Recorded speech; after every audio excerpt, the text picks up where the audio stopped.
What's up mga kap? Sa pagpapatuloy ng ating North Luzon Adventure, sana'y samahan niyo muli kami at ang aming minivan na si Payapa sa pagtuklas sa mga gandang spot na biglaan lang nating natatagpuan, magagandang tanawin at pagkain na patuloy tayong sinusurpresa. At kung saan pa nga ba kami mapapadpad sa biyahe na to ay sabay-sabay nating tuklasin. Mga bagong experience na talaga namang hindi namin malilimutan bilang pamilya. Kaya tara, samahan niyo kami sa aming biyaheng Payapa. Good morning mga kap. 6:11 na ng umaga. Yan. Maganda dito, malaking parking. Tapos nakabakod sila. So safe yung mga sasakyan nyo. So ngayon punta na tayo sa beach at doon tayo magbe-breakfast. Good morning, Dagupan. Ganda rito mga kap.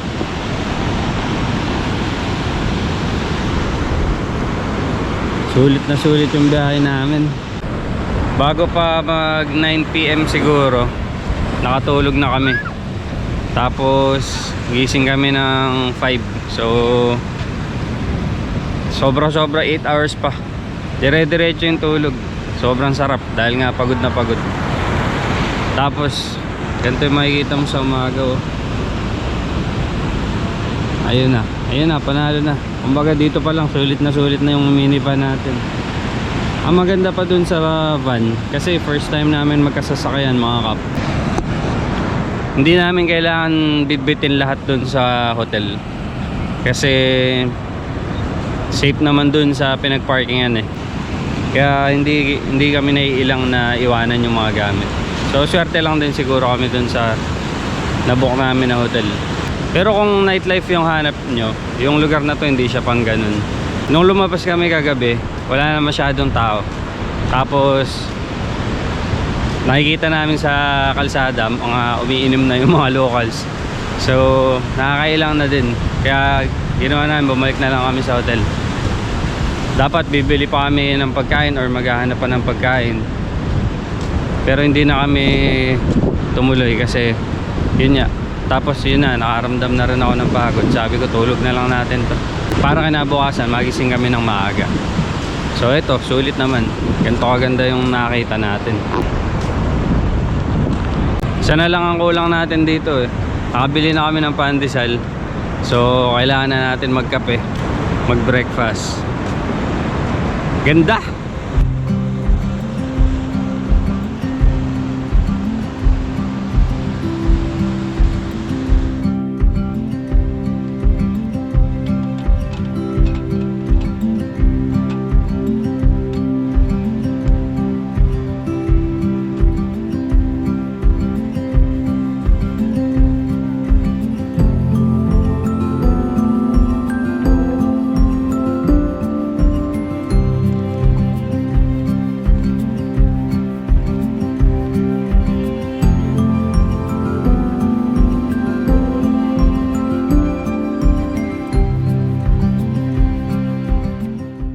Ayun na, nakatapos na tayo mag-breakfast. So magsiswimming siguro kami. Tapos mamaya tingnan natin kung ano pa mangyayari. Pagkatapos nga namin mag-swimming, bumalik muna kami sa hotel para makapagpahinga. At nagplano na rin kami ni Mrs. kung saan ba kami kakain, saan yung susunod naming destination, at iba pang plano para sa araw na yun. Napagkasunduan nga namin na sisilipin muna namin yung Bolasi Beach sa may San Fabian, Pangasinan. At dito nga ay umalis na kami sa aming hotel.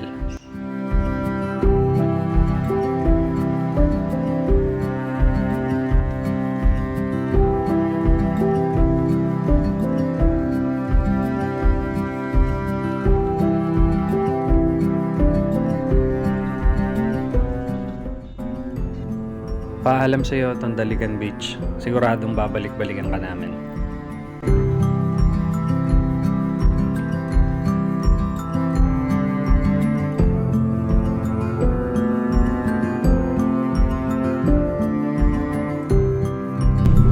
Ayan. Sampabian, Pangasinan. Lock.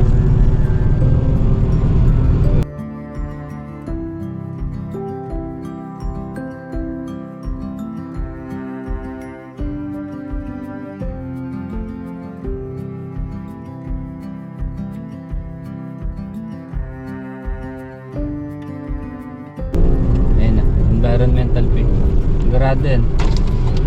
Magkano kaya yan? Ito po. Morning sir. Magkano po yung... Nagbayad tayo ng ano, 20 pesos. Ganda ba?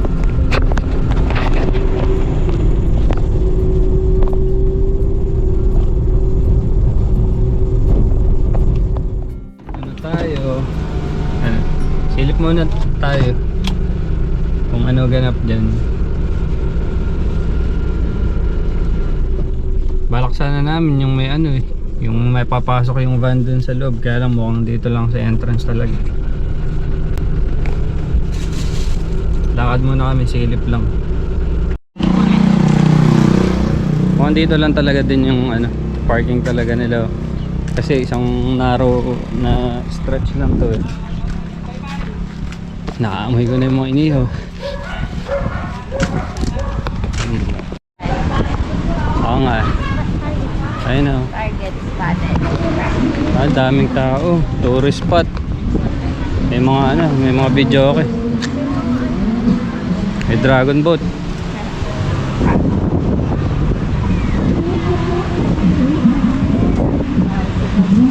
Oo, napakainit nga lang. Pero maganda oh. Maganda sana ano. Pero hindi naman siya white beach. Ano sa tingin niya? Ala, hindi. Titibot lang tayo dyan. Libot na lang ano. Tapos hanap na lang kami sa labas ng ano, ng silong, ang malilim. Tapos baka magluto na lang kami. Eh, tsak na mahal dito. Punta muna tayo dun sa dulo. Okay sana dito kasi hindi naman namin may papasok yung van. May harang dun sa pinasukan natin kanina. Kaya kumbaga walang choice. Maganda yung dagat. At least nakita namin maganda oh. Mukhang magandang liguan eh. Kung gusto niyo yung talagang outing talaga na may mga cottage, maganda to, recommended kasi may cottage na eh. Hindi na kayo mahirapan. Tapos may mga ihawan, mukhang may mga kainan din, may mga restaurant. Kanya lang hindi kami kasi ganun eh. So sana namin ano lang, mag-i-squat lang kami, tapos medyo magluluto na lang sana eh, para makatipid din. Dahil may pupuntahan pa kami iba mamaya. Hindi namin masusulit yung cottage. Napagdesisyonan nga namin na humanap na lang ng ibang spot para makapag-camping at makapagluto ng pananghalian.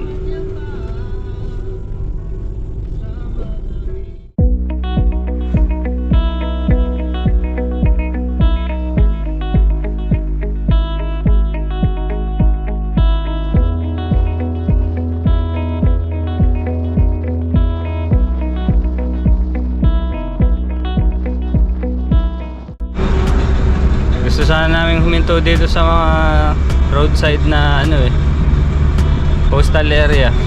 May mga beach kasi kami nakikita, kaya lang puro ano siya, puro siya private. Mga syempre mga gated tsaka may bakod. So sayang. At dito nga biglang pumasok na sa isip ko yung idea na bakit hindi pa namin ituloy ng La Union. Eh nandito na kami sa daan na papunta sa Rosario. Tamang-tama din naman dahil Christmas season ngayon at medyo matagal-tagal ko na rin hindi nakikita yung mga kamag-anak ko sa La Union. Kung di ko pa nga po pala nababanggit, sa San Fernando, La Union po talaga ako pinanganak. Kaya naman iba talaga sa pakaramdam kapag nauwi ako dito sa La Union.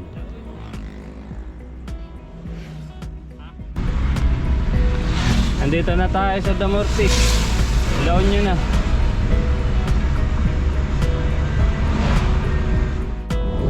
Dito na tayo sa Go. Maingay, nagbukas yung bintana. Ayun. Dahil hindi kami natuloy mag-camping sa Bulasi Beach, na-realize namin na masyado pang maaga kung diretso agad kami ng San Fernando. At tamang-tama naman dahil may nabasa kaming karatula sa tabi ng daan. Ang nakalagay, Agoo Eco Park. Tiningnan ko siya agad sa Google kung ano ang itsura niya at kung malayo ba. Nagulat ako nung nakita ko na may mga pine trees pala at tabing dagat din, kaya minabuti na naming dumiretso dito. Ayun, ayun. May babayaran yata ang environmental fee. Tingnan natin kung magkano yung ano. Mag-isa ka lang? Ano po, dalawa. Tapos isang bata. Ay, taga-sasa. San Fernando po.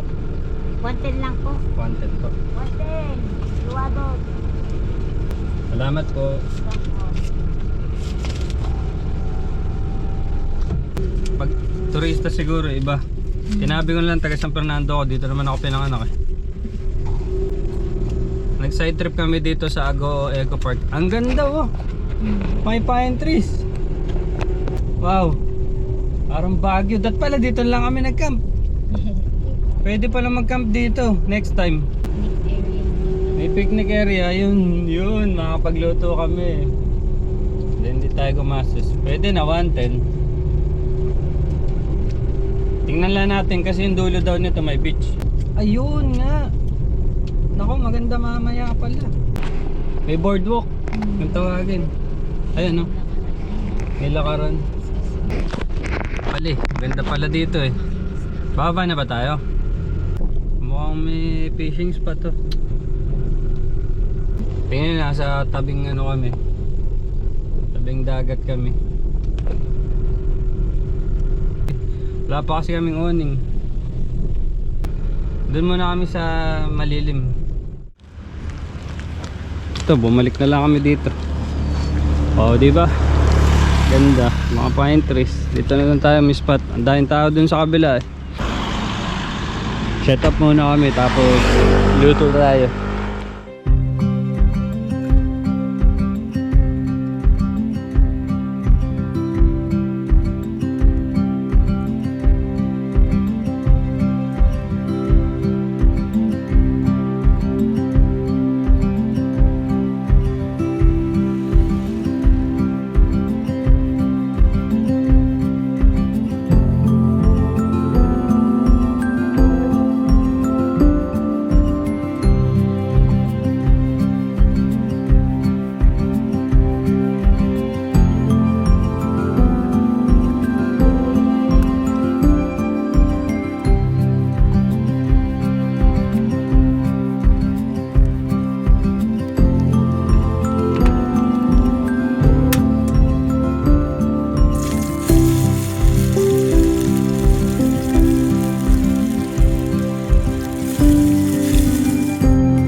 Kami sa tabing dagat mga kap.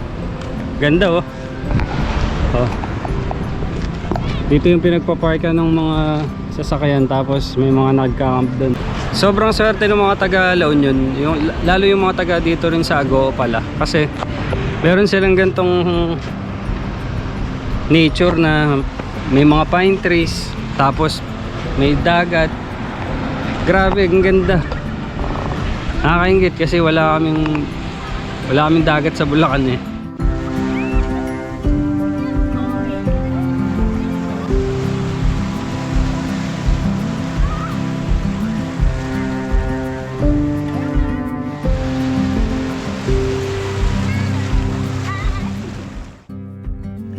Matapos nga ang pagtatampisaw ay sumilip na kami sa food park para tumingin ng makakain at mainom dahil napakainit ng araw na yon.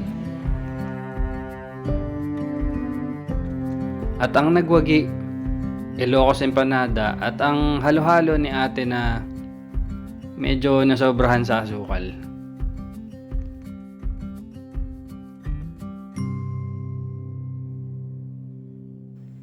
Mga bandang alas 4, paglamig ng araw, naglakad na rin kami dito sa boardwalk. Parang huling sulyap na rin bago kami umalis dahil kailangan na namin bumiyahe papunta ng San Fernando. Kita mo nga naman yung pagkakataon, yung hindi namin natuloy na lakad dun sa Balasi Beach, ay napalitan naman ng isang magandang alaala dito sa Agoo Eco Park. Kaya ako talaga naniniwala ako na minsan mas okay pa yung biglaan kaysa pinaplano. Kasi pag wala tayong ini-expect, minsan mas na-appreciate pa natin yung binibigay sa atin. At mas nagmamarka kahit maiwan na ito sa alaala. Tao po.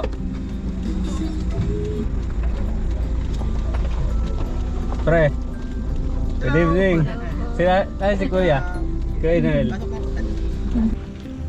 At ayun na nga, isang masayang reunion na ang nangyari sa amin ng mga pinsang ko at ng tita ko.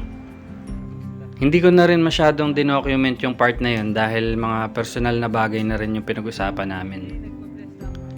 Pinaghandaan nila kami ng masarap na hapunan at magandang matutulugan kaya naging maayos yung pagstay namin sa kanila.